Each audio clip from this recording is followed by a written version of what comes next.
Assalaamu alaykum. Kutaa kana keessatti waa'ee wantoota baay'ee barbaachisoo ta'an kan Kurulus Osmaan wal qabatu ni dubbanna. Beeksisa kutaa 193 keessatti maaltu uumame? Kanaaf maaltu ta'uudhaaf deema? Haliimeen shahiidee ni taati? Injifannoon itti aanu maaltu ta'a? Soofiyaanis akkamitti socho'utti jirti?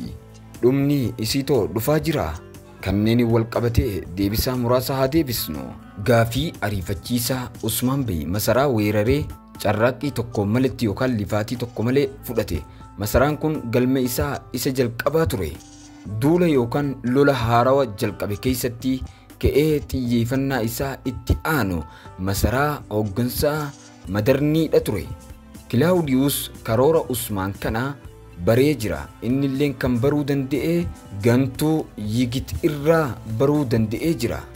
Osmaan Madarni fudhachuu isaa yookaan qabachuuf qophaa'uu isaa dhageenyaan Kilaawudiyuus inni illee qophii isaa haala gaarii ta'een masaraa Madarni qindeessee jabeessee jira. Sarara ittisaa isaa keessa jiru hundaa'u isa gurguddaa hunda walitti hidhuudhaan masaraa sana haala gaariidhaan to'atee jira.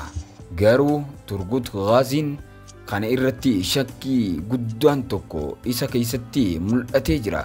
Akka basaastuun isaan keessa jiru Kilaawudiyuusiif akka oduu xiqqaa fi guddaa isaan hojjetan hunda akka inni baasutti jiru odeeffannoo yookaan odeeffannoo waa'ee kanaa wal qabatu Usmaan Beyiif himuu ture. Kanaaf yeroo kana Usmaan Bey masaraa Madarni fudhachuudhaan duratti gantuu Yigit akka arkatu nutti mul'ata. Yemmuu arkatellee gantuu Yigit obboleessa isaa yookaan ija obboleessa isaa Koojaa Bey fuulduratti dhiiga isaa akka dhangalaasu nutti mul'ata. Gama biraatiin haaluma kanaan wal fakkaatuun Haliimee fi Faaximaa Goonjaanis isaan hundinuu kiyyoo cimaa Soofiyaan keessatti kufanii baay'ee miidhamanii jiru.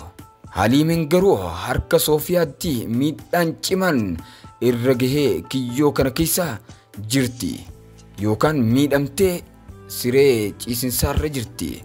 Garuu carraaqqii obboleessi ishee carraaqqii guddaa erga godhee booda isiin ni fayyiti. Kanaafuu kabajamtootaa fi hordoftoota keenya eegaa akkuma dhageeffachaa turtan viidiyoo kana keessatti beeksisa Kurulus Osmaan 193 gabaabsinee isiniif himneeti jirra. Kanaaf viidiyoo kana hanga dhumatti akka daawwattan abdii qabna. Viidiyoo kana like share godhuu hin dagatina. Akkasuma namoota haaroo yoo taatan chaanaala Oromoo Riikardii bakkee subscribe godhuu hin dagatina isiniin jenna.